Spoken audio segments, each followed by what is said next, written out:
morning, Haja Balkisu Conte. Yeah. Yes, good morning. Yeah, my name is Haja Balkisu Conte. It's a long long Nice having you today on our podcast. We feel very honored to have you. Please, can we know you? Yeah, thank you. Thank you for reaching out to me. Thank you for inviting me and giving me a space where I can just talk about a very important topic. Yeah. So, about me, like I said, my name is Haja Balkisu Conte. Actually, I come from a Muslim background. I come from a Muslim family.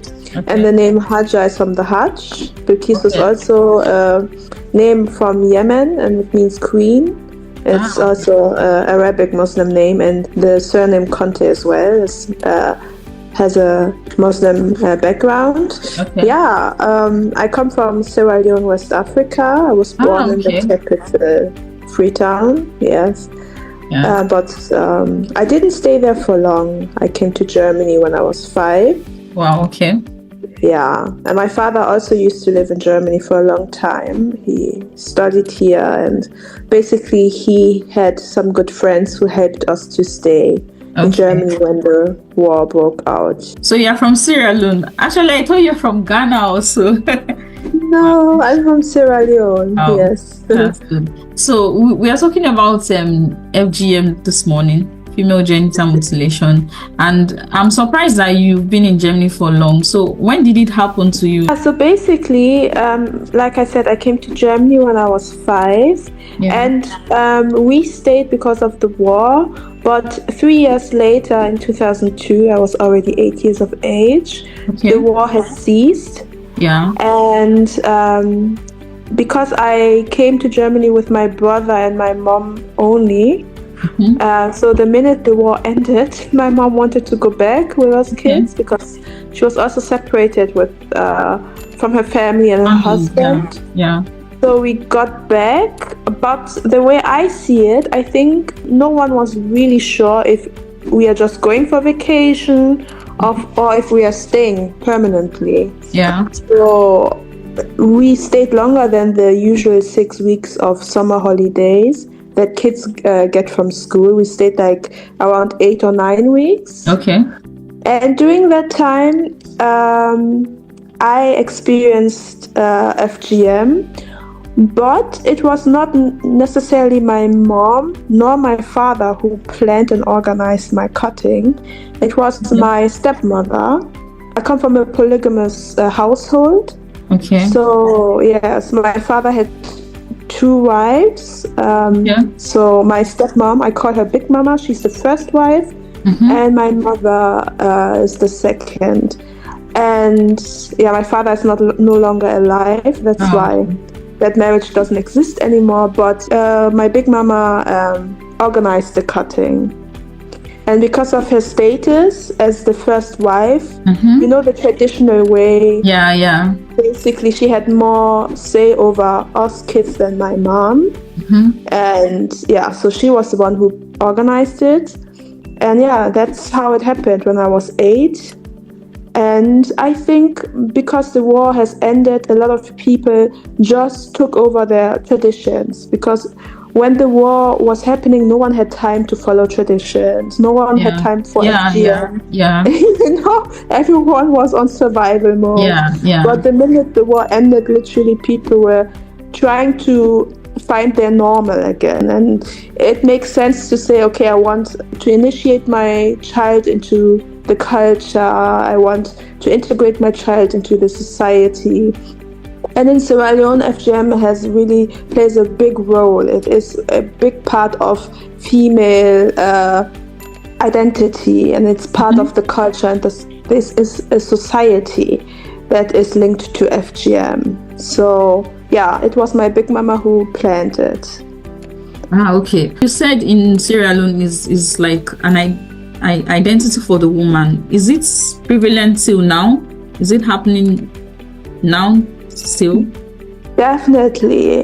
Sierra Leone has one of the highest rates in the entire world. Okay. I think at the moment, the age group 15 to 49 years of age, 86 women have been cut. 86% of women. Okay. 86% of women between the ages of 15 to 49 have been cut. So Sierra Leone is, I think, number 7 worldwide practicing FGM. Okay. We have one of the highest rates worldwide. So it's very deep in our culture. It's part of initiation into womanhood. And it also has like spiritual aspects in Sierra Leone. That's why it's still very present in the culture. So how do you feel after you were caught? So for me, my case was a little bit unique because I was not caught in a traditional setting. Okay. Normally girls are caught in special, they call it bundo bushes. Okay. So in Sierra Leone, FGM is called bundo. Okay. That's the traditional term for it. There's a bundo society. So it's the only women society. And they practice the cutting in bushes. So it's not so, you can't see it like it's hidden. It's somewhere in a bush, in a hidden place where you only get access when you're part of the society. And normally the young girls or even young women are cut, with the razor blades, and they're held down, and yeah.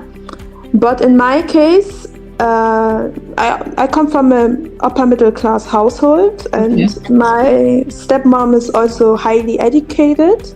So she decided that I, with 2 other cousins, should get cut in a hospital. So when I was in Sierra Leone, I was cut in a hospital under anesthesia. Wow.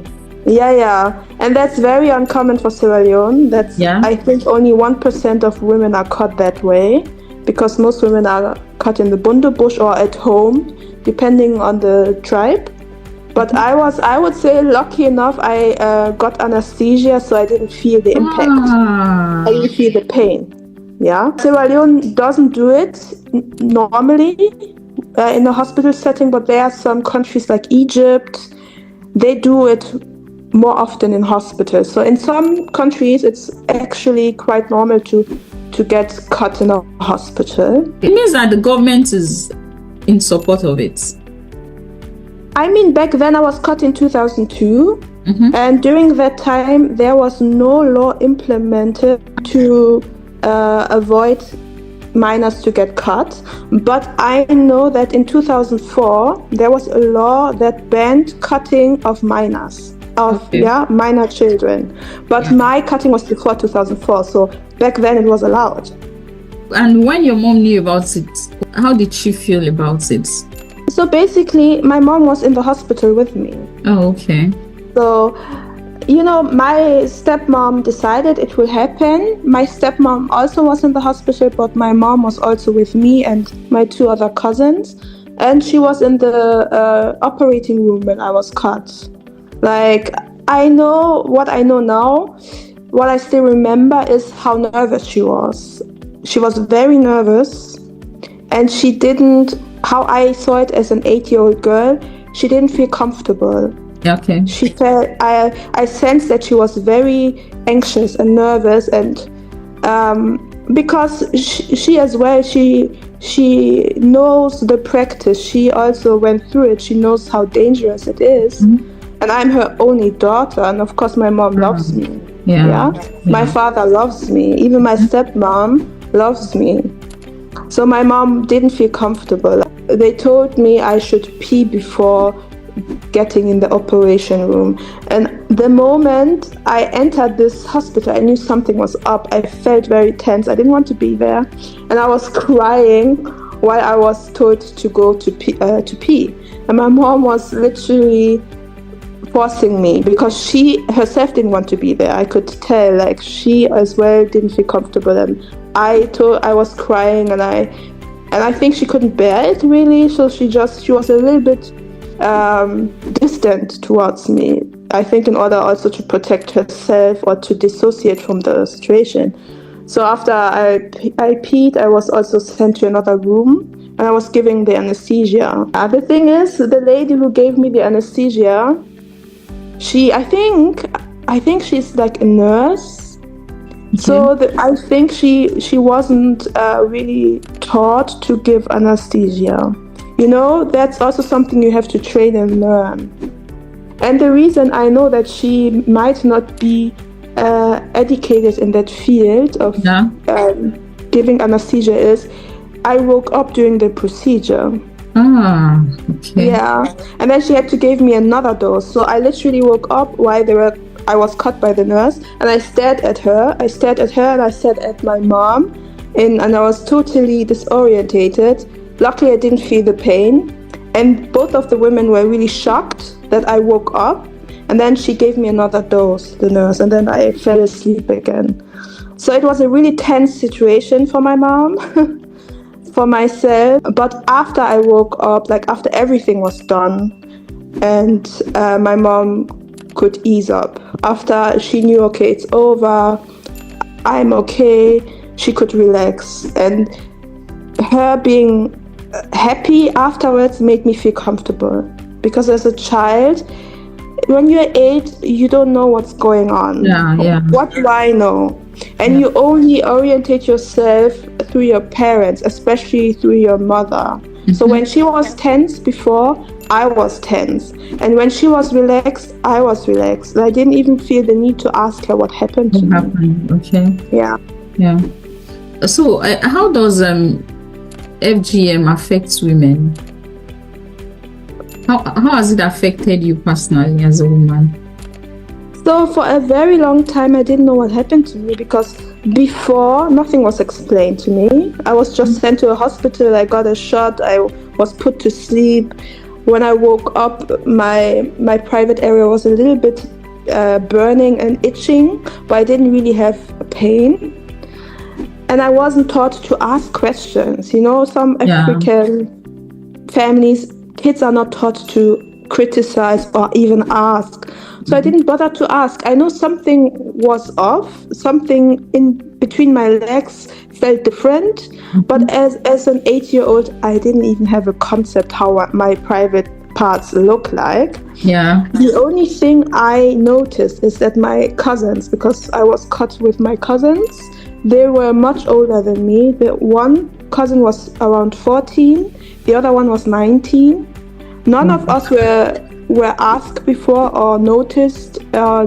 We didn't get information what was going to happen to us. Even the 19-year-old didn't know what was going to happen to her.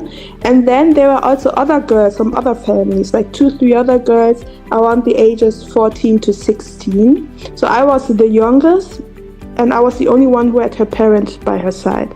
So I didn't know how to interact with the other girls. I just observed the way they were speaking. And what I observed is because they were more mature, they all felt a little bit ashamed of what happened.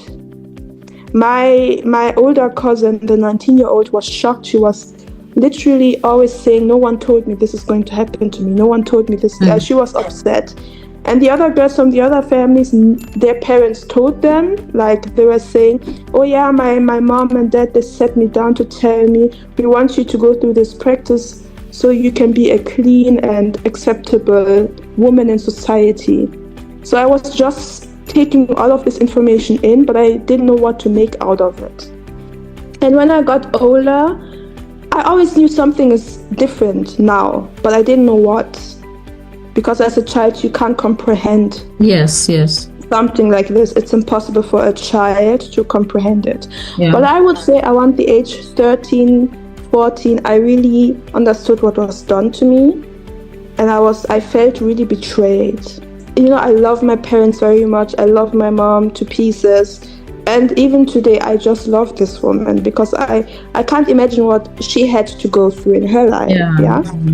So, but I feel betrayed because I was always a, good daughter to her. And I felt betrayed because I learned about my anatomy in school, about the anatomy of the vulva, the clitoris. And then because I was also very open-minded kid, so when I learned about all of these body parts, I went home and I observed my own vulva. I was bending down and trying to look at my vulva, and then I realized some things are not there. And then, only then did I connect what was done to me with what it means. Yeah. And I felt so, shocked and betrayed. And in that moment, I already knew this is wrong. I knew this is wrong and this is not okay. But when you're so young, like I was only 13 or 14, you don't have the right coping skills to deal with such a trauma. Yeah. So what I did is I just ignored it. I ignored it for a long time. But in my heart, I always felt sadness because I knew something was taken away from me that belongs to me. I was never informed, and I was never really taught about the culture. Nothing was explained to me, and I always felt inferior to other girls. Like in my head, I was saying, oh, one time I want to have a boyfriend. Okay, I can kiss him, then I feel like a girl. But I knew, okay, maybe the sexual part. Yeah. But that would be different. But when you're so young, like I was 14, like I wasn't like sex was far in the future for me. Yeah. But still, you're trying to find a way to cope. And I was thinking, oh, when I can kiss a boy, then I feel like a woman. Like this will make me feel good. Because in my head, I knew maybe the sex part would be different for me. So I focused on the kissing. And this is how I tried to cope as a young child, basically. Yeah. And of course, I grew older, and then I had my first sexual experiences.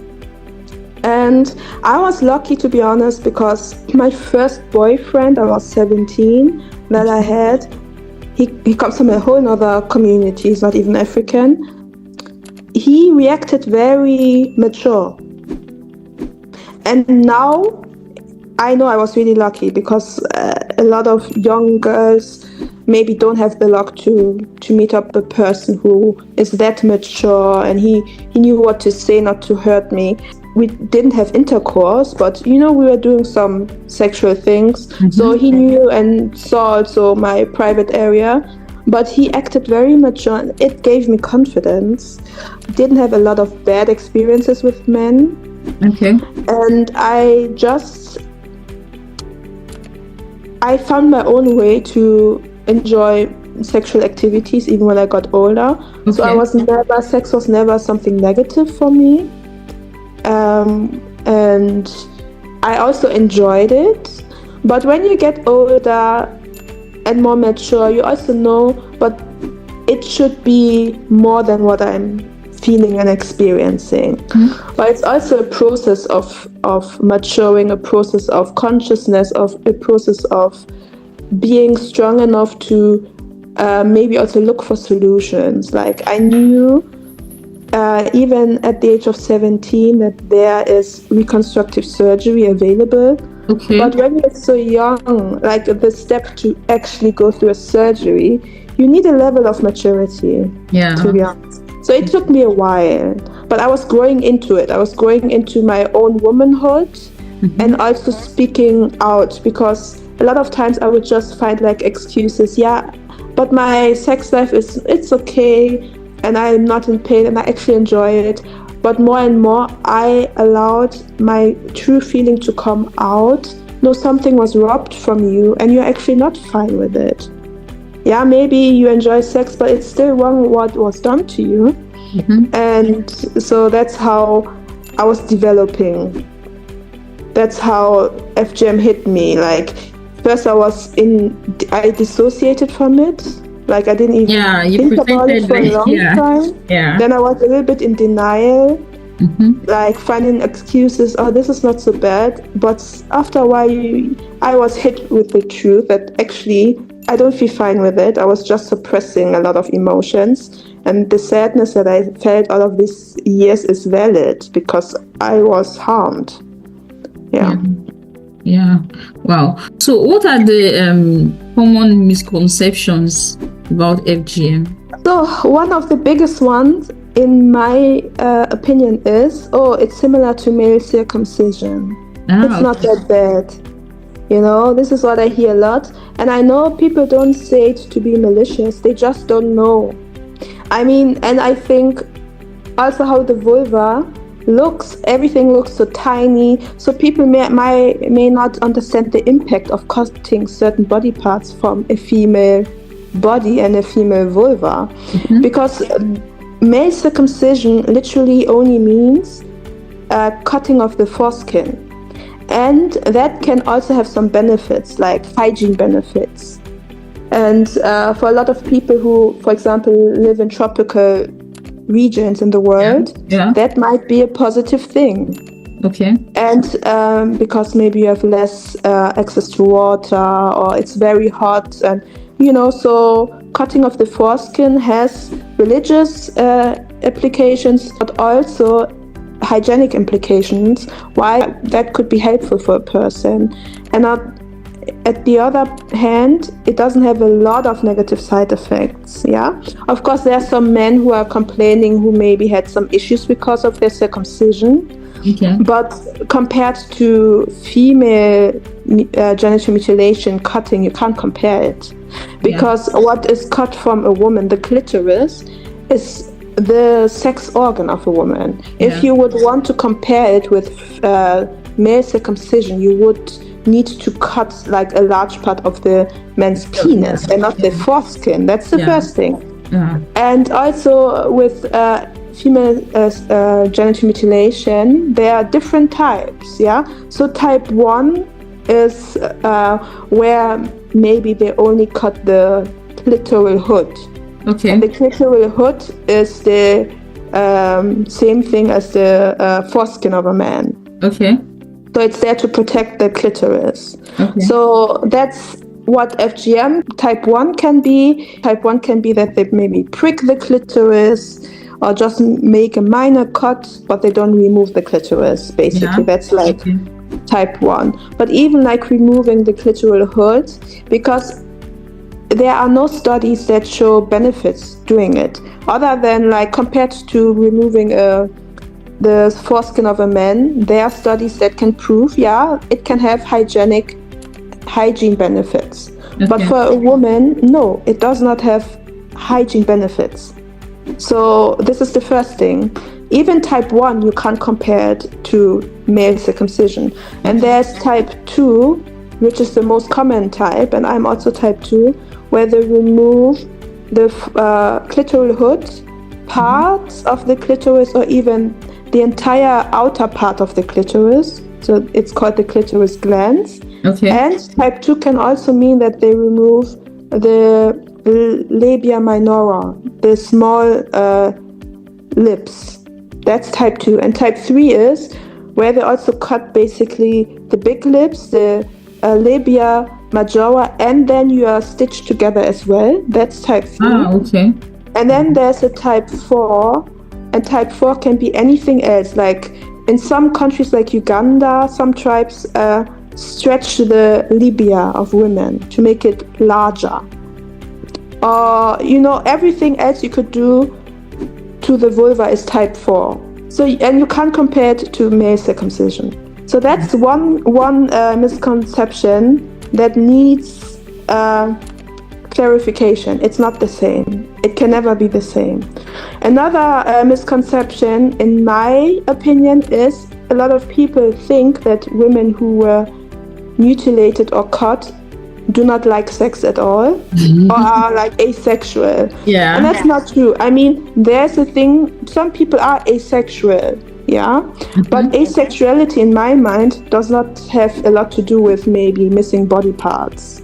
Because you still have the desire to be intimate, to have sex, even if you're a cut woman. And I know a lot of women who are cut, some severe types like FGM3 that I explained, some maybe less severe.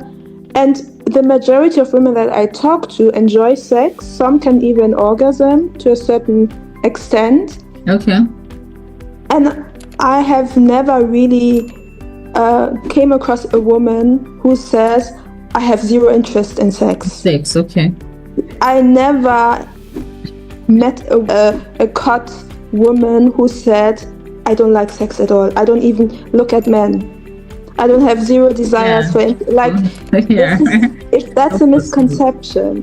Or, of course, a lot of women deal with issues depending on how they were cut, if even the vulva opening was tampered with, like if it's tightened or stitched together, you might experience pain. Definitely. Yeah. But in my case, I didn't experience pain because of the way I was cut. Like, this area was not touched. It was only the upper part, like the clitoral area, that was touched. Yeah. So I most of the time never experienced pain. I only experienced pain when basically maybe it was the wrong angle and somehow there was pressure on my scars. Because of course when you're cut you have scars. Then I experienced discomfort. But I know a lot of women who enjoy their sex life and have, I would say not bad sexual experiences. Okay. So I say that also to encourage women who experienced FGM to not give up on having a fulfilling sex life, but even men who might know a woman that is cut and they like her but they feel intimidated. And I just want to say that should not be the reason for a person to say, no, I'm not getting in a relationship to someone, or for a woman to say, I'm ashamed to tell the guy I like that this happened to me, because you might be surprised. And another thing that a lot of people don't know is the anatomy of the clitoris, because a lot of people think the clitoris is only the clitoral glands. That's what you can see outside. That's part of the clitoris. But the clitoral body is, I think, approximately around 10 centimeters long. So it goes into the body. It's not a small organ. So you could also experience arousal because the most part of the clitoris is still there. And also with reconstructive surgery, that means you can reconstruct the clitoris because majority of it is still there. Can you walk us through the reconstructive surgery a bit, so to give hope to women that want to do it? So officially it is called restorative surgery. Because it's like a restoration of an area. I call it reconstructive surgery, but the official term is restorative surgery. Basically, it is a microsurgical procedure. Because one big thing is you have to work on the nerve endings that were damaged through the cut. So that's microsurgery. So it is possible basically to work on the clitoral. You can create a new clitoral glands. That is functioning. And another thing is you can also create anything that was cut or stitched together. For example, through skin transplantation. You can transplant skin from one body part to the other, because one thing about FGM is it comes with tissue loss because they cut things off. So you have to make sure that you have enough tissue to work with. So you can do a skin transplantation. You can, for example, with the skin transplantation, you can create a new clitoral hood. You could create even new labia minora, the small lips. You can also create, for women who have FGM type 3, the most severe one, you can also create labia majora, the big lips. And then another thing is, of course, removing old scar tissue. That's really important. And the skin transplantation comes also in handy in just creating a new flexibility. Because of the cutting, it can be a little bit less flexible and stuff like that. So you can do a lot with surgery. I had the surgery. It was pretty much normal, you know? So it doesn't look like, it looks aesthetically beautiful. Of course, you can see maybe like fine lines, you know, where I was cut and I had a skin transplantation. So you can see the fine lines, but it doesn't look bad. Another important thing I would also like to emphasize is the body has two nerve systems. Okay. There's the primary nerve system. This is like the spine and the brain. So, for example, people who had accidents with their head, they could have brain damage. Yeah. And the primary nerve system, things like this, you can't really do much. Because once you have maybe a spinal issue, you maybe end up in a wheelchair. Because when this part is damaged, or the brain, the issue might not be reversible. Then there's the secondary nerve system. So the vulva, the genital area, belongs to the secondary nerve system. Yeah. So that also means, like, when the surgeon is working on the nerves, like, the surgeon can, I don't want to say anything wrong because I'm not good with the medical terms. Yeah. But it's possible for nerves also to regenerate, because it's part of the secondary nerve system. Okay. That's very important for people to know. Even with the skin transplantation, also it takes a while after the surgery where they removed the skin. I felt numb for several weeks. Okay. And the doctor told me, the nerves have to grow back, basically. Okay. So after several weeks, when you touch the area, you will be able to feel it again. Okay. But for now, it's kind of dead. Okay. So, that's a sign that this body part is part of the secondary nerve system. Yeah. Things can be resolved, things can regenerate. It works differently than the brain area or the spine area. Okay. That's really important to know. Surgery can't fix everything, but there's a lot that can be done, and you can restore majority of the functioning if the surgery is done well, definitely. So there's hope. Okay. Wow. Thank you so much. There is hope for you.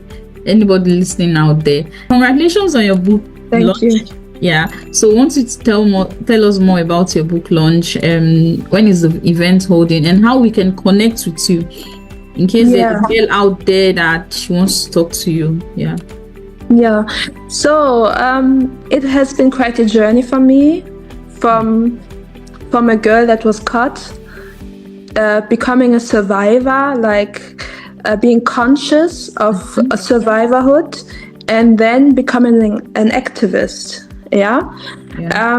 So I decided in December 2023 to write a book about my experience. And I am launching this book now on the 6th of February 2025. Okay. The title of the book is This Girl Can. Okay. Yeah, this is the main title. This is This Girl Can, a survivor story on overcoming female genital mutilation. Okay. I wrote it in English, although you might hear my strong German accent. Okay. I decided to write in English. I tried my best. Yeah. I'm going to present it on the 6th of February through my virtual book launch. It will take place on Zoom. And you can find the link to register on my Instagram page. Okay. My Instagram page is called This Girl Can 2025. Okay. Yeah. So we can find her on Instagram, This Girl Can 2025. And for those who might not be able to attend the book launch, how do we get the book? Is it on Amazon, or how do we get the book? Yes, the book will be available on Amazon very soon.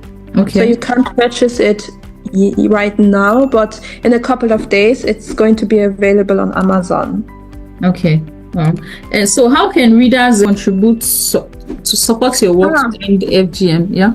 1 second, maybe we should cut that part out because this podcast is coming out later, right? Yeah. So then let me just say the book is available on Amazon. You can just write the title This Girl Can, a survivor story on overcoming female genital mutilation. How can readers contribute to your work for FGM? I think the most important part is to be conscious that this is a major issue that damages the life of countless women. So consciousness is the first step. And I believe in doing the next thing. You don't have maybe to do a grand gesture. Maybe just get some information about the area you're living in, the country, the neighborhood. If this is prevalent in your neighborhood, you might not even know that this is happening because it's so secretive. So maybe you should try to get information where you live. Is this practice? The possibility is very high because it's a global issue, and also through migration you will find survivors like me in Europe who grew up their entire life basically in Europe and are still affected by FGM.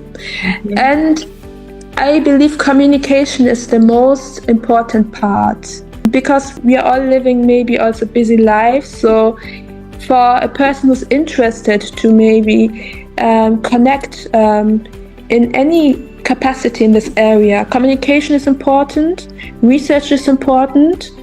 I did a lot of research online. I met all of my activist friends on YouTube. I just reached out to them. I wrote them a message.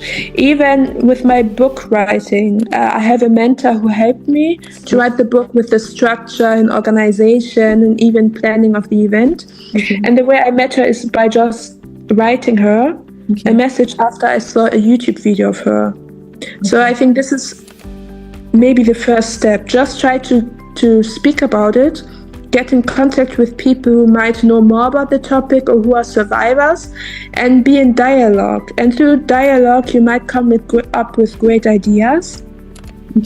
So, what's your vision for the future? One second. I just wanted to say before, I come from a Muslim family, but I became a Christian beginning of my 20s. That was a decision that I did for myself, and I think it has changed the pathway of my life, and also the things I'm doing now. I do them because I know it's also what God wants me to do, led by the Holy Spirit. So that's why I'm also an activist, because I know this is what my Lord wants me to do. So it's not only by my own strength that I'm doing this, but it is also what I want to do for my Lord that I believe in. And also the way I'm living my life right now, after the surgeries, being conscious in living a more abstinent life, or being abstinent from intimacy. For me, that plays also a big role. And that's why I chose to become an activist, not on my own strength and my own skills, but truly relying on the Lord. Congratulations, that's good to know. Going back to our question, what's your vision for the future on FGM? So I want FGM to end, and I want survivors to feel comfortable to speak about their experience, because a lot of women are suffering in silence. A lot of women were conditioned not to speak up, therefore they can't truly heal, because they have so many emotions and anger stored up inside of them, and that's not healthy. I want to establish more transparency, and it's important for me to debunk all of the myths, why FGM is practiced, the myths within culture when it comes to female sexuality, gender roles. I want to create a better Africa. I want to create an Africa where we as Africans love ourselves, respect ourselves.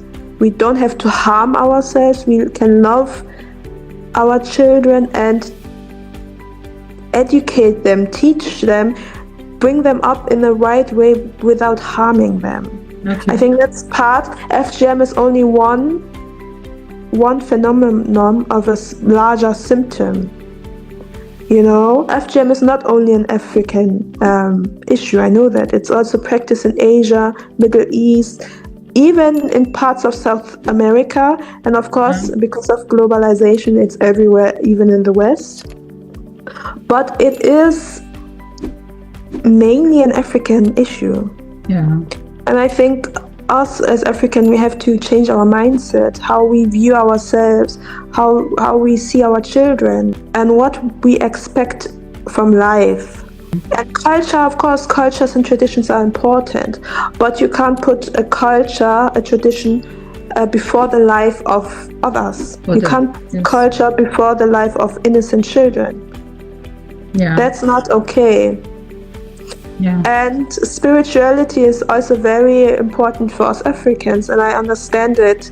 It's a huge part of us, our spirituality. But I want to say it again, we cannot put anything before the well-being of us. Yeah. And FGM is very, very much harmful. It is very devastating, and it can kill. It has killed a lot of girls, women. A lot of women die giving birth. A lot of babies die while getting born because of FGM. Yeah. Countless of children die. They don't even make it out of the womb alive because of FGM. Or even miscarriages are linked to FGM. FGM, wow. Even like diseases, some cancer forms are linked to FGM. What type of people do we want to be? Why are we allowing sufferness, abuse, even death happening to our women, to our girls, to our children, to the unborn? We can't live like this. Yeah. We cannot. And even God doesn't force us to do anything. God gave us a free will. You can choose to believe in Him. You can choose not to believe in Him. So why are we choosing and forcing FGM on our kids and giving them no free will? Are we bigger than God? That's my message for today. Yeah. Are we bigger than God? And how dare we think we have a better idea of sex, sexuality, how the body has to work and function than God? How dare we think that? How dare a society say a woman is only allowed to do this, this, and this, but this part is dirty. This part doesn't belong to her, or it has to be controlled. That is highly unhealthy to think like that. It's not a normal thought process. It's not normal. Yeah. The mindset speaks volume of the trauma that we are still experiencing. Yeah.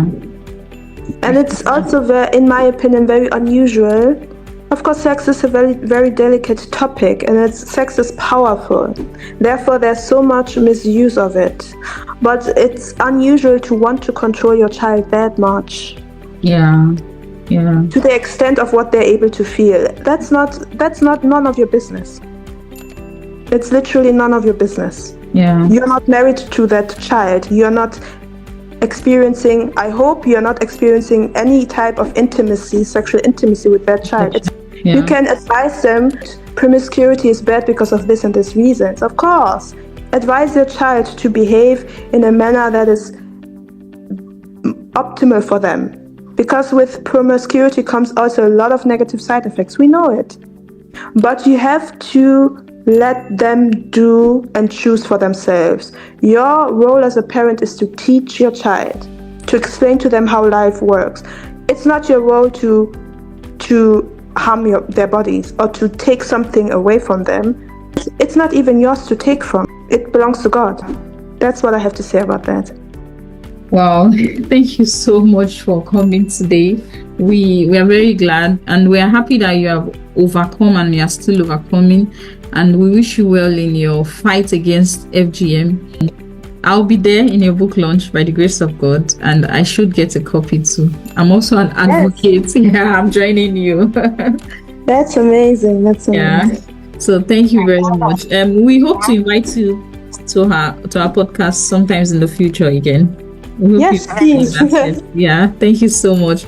So please, guys, follow her on Instagram. This girl can. Haja Balkisu. Yeah, and you can also message her privately. She would answer. She's a very nice person. Yes. Thank you very much. Yeah. Thanks for having me. Yeah. Bye. Okay. Bye. Yeah.